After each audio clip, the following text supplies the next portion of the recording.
ഇതിന്റെ ക്രെഡിറ്റ് മുഴുവനും ചേച്ചിക്കാ. ചേച്ചിയുടെ അഡ്വൈസാ ഞങ്ങളുടെ പിണക്കൊക്കെ മാറ്റിയെടുത്തേ.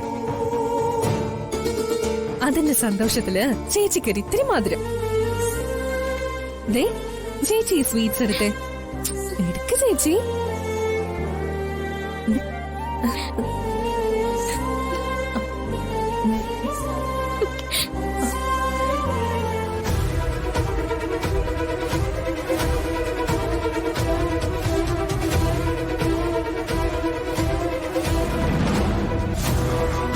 ചേച്ചി ചേച്ചി എന്ത് പറ്റി?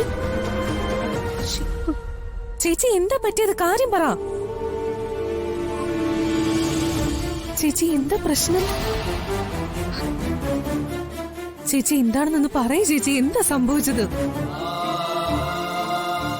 ഇവിടെ നടന്ന സംഭവങ്ങളെല്ലാം പറഞ്ഞ് ഇനി ഇവരുടെ സന്തോഷം കൂടി നശിപ്പിക്കണ്ട. പറയേച്ചി, എന്താ ഇഷ്യൂ? എനിക്ക് കുറച്ചു നേരം തനിച്ചിരിക്കണം.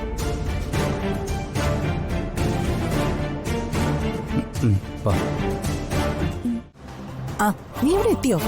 ആ, ഇവിടെ അങ്കിളും ആന്റിയും ഉണ്ട്. അമ്മ പറഞ്ഞോ? രണ്ടുപേരും അടുത്തുണ്ടോ? ഉണ്ട് സുലോചനെ. സുലോചന പറഞ്ഞോളൂ. അതെ, ശ്രീകല ഇവിടെ ആകെ കലി തൊല്ലി നിൽക്കുക. സിദ്ധാർത്ഥനെ കയ്യിൽ കെട്ടിയ അപ്പ കൊന്നു കളയുന്ന മട്ടില് അവളിവിടെ ഉറഞ്ഞു തുള്ളി നിൽക്കുന്ന. സ്വന്തം അച്ഛനെ കൊന്ന ആളിന്റെ കൂടെ ദേവിക അവിടെ കഴിയുന്നതിനോട് ശ്രീകലയ്ക്ക് ഒരിക്കലും പൊരുത്തപ്പെടാനാവുന്നില്ല. എങ്ങനെയും ദേവികയെ പൊന്നാരൻ തോട്ടത്തുനിന്ന് ഇറക്കിക്കൊണ്ടുവരാനുള്ള പുറപ്പാടില്ല ശ്രീകല. അല്ല, ദേവികയെ അവിടുന്ന് പുറത്താക്കുകയാണല്ലോ നിങ്ങളുടെയും ആഗ്രഹം. നിങ്ങളുടെ ആ ആഗ്രഹം അറിയാവുന്നത് കൊണ്ടാ ഞാൻ ഈ സന്തോഷ വാർത്ത നിങ്ങളെ വിളിച്ചറിയിച്ചത്. അതെ സുലോചനെ, ഇവിടത്തെ കാര്യങ്ങൾ നോക്കാൻ ഞങ്ങൾക്കറിയാം. അതുകൊണ്ട് ഈ വക കാര്യങ്ങളൊന്നും സുലോചന ഇങ്ങോട്ട് വിളിച്ചറിയിക്കാൻ നിൽക്കണ്ട.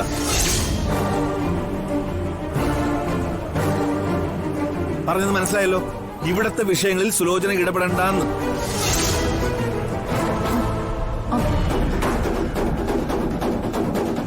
ആ മോളെ, ആ ഫോൺ കട്ടി.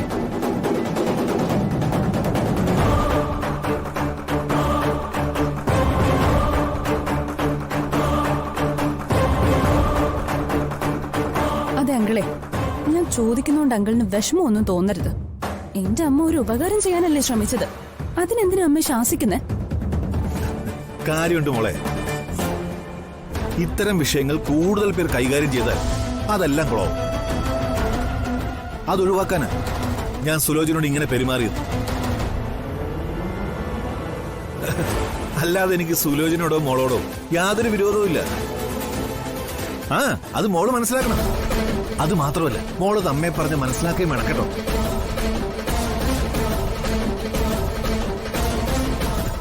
ഹരിയേണ്ട ദീർഘവീക്ഷണ ബുദ്ധി അപാരം തന്നെ.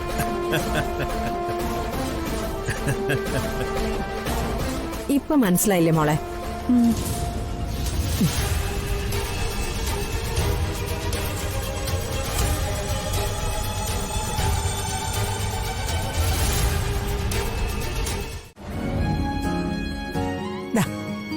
എനിക്ക് വേണ്ട മുത്തശ്ശി. അങ്ങനെ പറഞ്ഞാൽ എങ്ങനെയാ? കഴിക്ക്, കഴിക്കുമോനെ. എനിക്ക് വേണ്ട മുത്തശ്ശി, വേണ്ട. കഴിക്ക്, നല്ല കുട്ടിയല്ലേ, കഴിക്കുമോനെ. ഇല്ല, ഞാൻ കഴിക്കില്ല. സിദ്ധു, നിനക്ക് വിശപ്പില്ലേ? എനിക്ക് വേണ്ട. അങ്ങനെ പറഞ്ഞാൽ എങ്ങനെയാ? നല്ല കുട്ടിയല്ലേ. ദേ, ഇവരൊക്കെ കഴിക്കുന്നുണ്ടോ? കഴിക്ക്.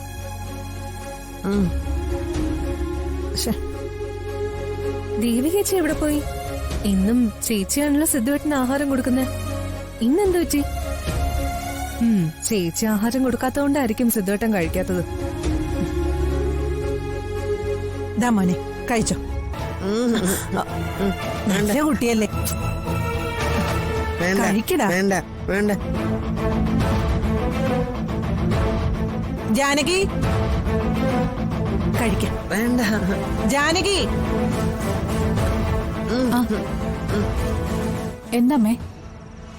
ഞാൻ ഈ സിദ്ധുവിനെ ആഹാരം കഴിപ്പിക്കാൻ വേണ്ടി പഠിച്ച പണി 18 നോക്കി, ഒരു രക്ഷയില്ല. ഇവൻ ഒരു വക ആഹാരം കഴിക്കുന്നില്ല. ഇനി നീ തന്നെ ഇവനെ കഴിപ്പിക്കും. ഞാനാകെ വലഞ്ഞു. നീ എന്താ കുട്ട കഴിക്കാത്തെ? എനിക്ക് വേണ്ടമ്മ.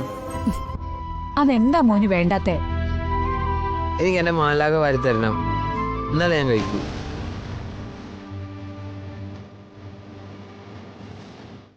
മാലാക വരട്ടെ, എന്നിട്ട് ഞാൻ കഴിക്കാം. മോനെ ഇതേ കഴിക്കേ. അമ്മയല്ലേ തരുന്നേ? എനിക്ക് വേണ്ട, എനിക്ക് മാലാക തന്നെ വാരി തന്നാ മതി. എടാ മര്യാദക്ക് ഇത് കഴിക്കേ. മാലാക വരട്ടെ, മാലാക വന്നാലേ ഞാൻ കഴിക്കണുള്ളൂ. സിധു പറയുന്ന കേക്ക്. മാലാഖ ഇപ്പൊ വരില്ല. മാലാക വരില്ലേ? ഇല്ല, വരില്ല. എന്താ വരാത്തെ?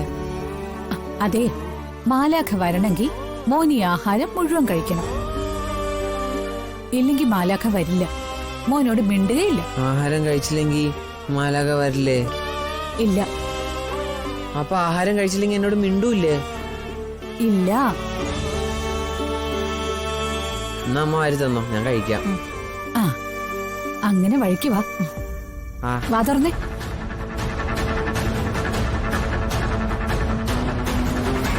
ജാനകി, ഇവൻ ഇങ്ങനെ തുടങ്ങിയാൽ എന്താ ചെയ്യ? ഇവനെ ആഹാരം കഴിപ്പിക്കാനും കുളിപ്പിക്കാനും കിടത്തി ഉറക്കാനും ഒരാൾ കൂടിയേ തീരും. നമുക്ക് ആ പഴയ കെയർടേക്കറിനെ ഒന്ന് വിളിപ്പിച്ചാലോ?